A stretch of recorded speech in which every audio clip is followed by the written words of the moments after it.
warahmatullahi wabarakatuh. Di sini kami dari Capstone A11 bakal mempresentasikan hasil capstone kami yang mungkin saya bakal ngangkat dari suatu masalah dulu ya. Mungkin next. Nah, mungkin yang kalian tahu, menurut data tiap tahun itu 15 juta orang itu mengalami stroke. Bahkan stroke itu merupakan peringkat dua dalam penyebab kematian di dunia. Nah, stroke juga peringkat 3 dalam penyebab kecacatan neurologis yang ada juga di dunia. Nah, oleh karena itu, kami mengangkat tema pengembangan perangkat lunak terapi inovatif dengan animasi 3D berbasis EEG untuk pemulihan pasca stroke. Next. Nah, ini anggota kami, dosen pembimbing kami juga Bapak Nur Ahmad Setiawan, mungkin nggak ada di lokasi ya. Next. Nah, dari stroke itu sebenarnya bisa diobati. Nah, biasanya para penderita stroke itu biasanya kehilangan syaraf neurologisnya untuk menggerakkan bagian tubuhnya. Nah, dari syaraf-syaraf yang mati itu sebenarnya bisa dipulihkan, atau bukan dipulihkan sih, tapi digantikan perannya dengan syaraf-syaraf yang masih hidup gitu. Assalamualaikum warahmatullahi wabarakatuh. Selamat pagi teman-teman, Bapak Ibu dosen dan juga tamu serta peserta pada Capstone Expo tahun 2024 ini. Perkenalkan, kami dari kelompok B03 dengan judul Sistem Navigasi Berbasis Head-Up Display. Di sini kami memiliki perwakilan kelompok. Perkenalkan, saya Fikri Afinas dari Teknik Elektro Angkatan 2021. Saya Rajendra Damar dari Teknologi Informasi Angkatan 2021.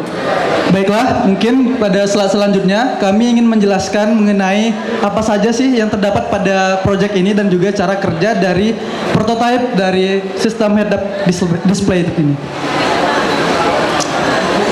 Baik, mungkin ini judul dari proyeknya.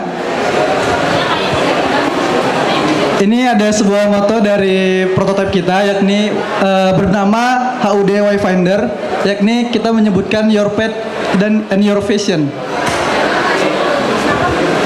Oke, mungkin mulai di next. Ini ada logo si master.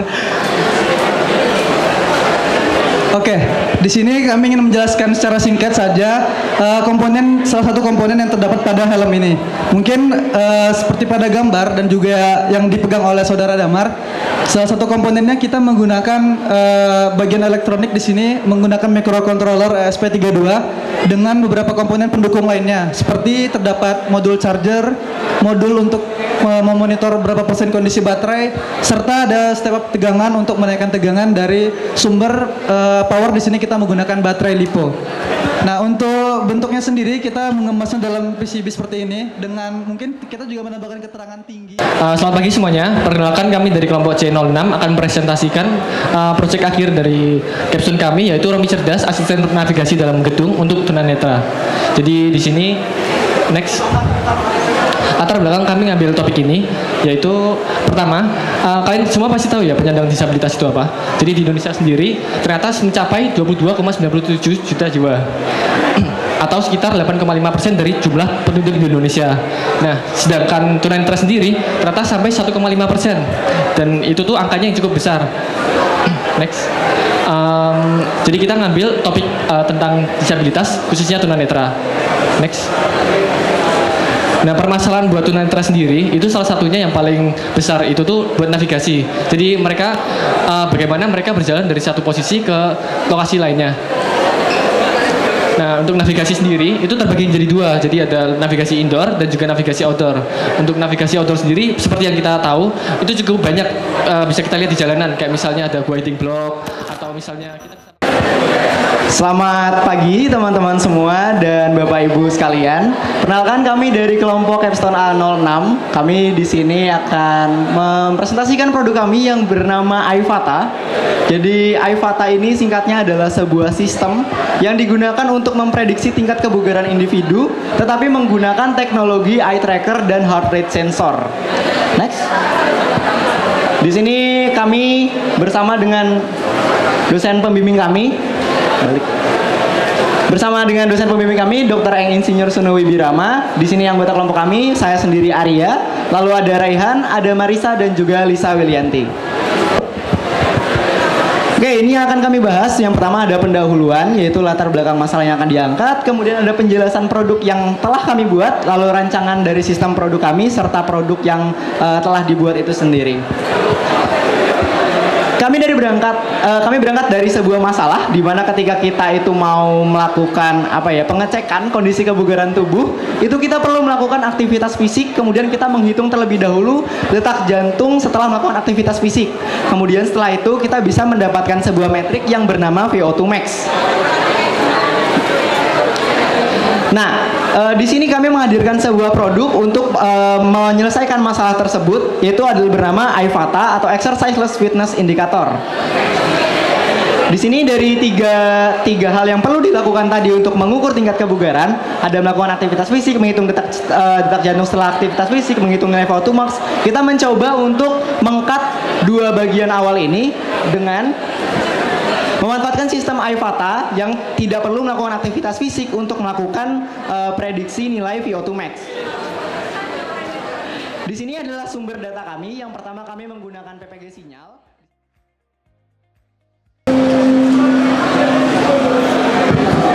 Assalamualaikum warahmatullahi wabarakatuh. Terima kasih untuk para hadirin Capstone sekalian yang sudah menonton. Kurang lebihnya harapan dan pesan dari beberapa stakeholder kami hari ini. Perkenalkan, sebelumnya saya Josephine, dan saat menunjukkan slide berikutnya saya berharap akan ditunjukkan juga beberapa orang-orang hebat di balik tim C08 di Capstone ini. Kami satu kelompok yang terdiri dari 4 orang, 2 teknik biomedis dan juga 2 teknologi informasi. Di sebelah sini yang pakai lab coat semua itu ada Willy dari teknik biomedis, Gifto Ramada dari teknologi informasi, dan juga Haikal Hilmi dari TIF juga. Kelompok ini di bawah naungan dari Dr. Ahmad Nasikun, Bapak Ibu dan saudara-saudara sekalian. Dan hari ini kami akan membahas sedikit saja secara singkat integrasi data pasien antar fasilitas kesehatan di lingkup Universitas Gadjah Mada. Di next selanjutnya akan ditunjukkan bahwa kami berangkat dari isu fragmentasi data yang sebetulnya secara nasional menjadi cukup masalah, terutama di Kementerian Kesehatan. Hal ini disebabkan karena ada banyaknya fasilitas dengan SIM masing-masing dan tidak ada yang terintegrasi, sehingga di sisi pasien sendiri merasa agak kesulitan untuk merujuk semisal, karena harus bolak-balik ke sana ke sini dan semua surat masih serba fisik. Walaupun sudah ada kurang lebihnya anjuran dari Kementerian Kesehatan untuk mengintegrasikan semuanya secara digital melalui Satu Sehat, akan ada kami sampaikan selanjutnya ini beberapa kendala yang masih dihadapi. Tapi kurang lebihnya ini isu yang ingin kami kulik, dan tentu saja nggak langsung di skala nasional, tapi kami ingin lihat dulu dan observasi secara skala kecil gimana kalau di dalam internal Universitas Gadjah Mada sendiri. Di next selanjutnya terlihat bahwa ternyata secara realnya di UGM sendiri pun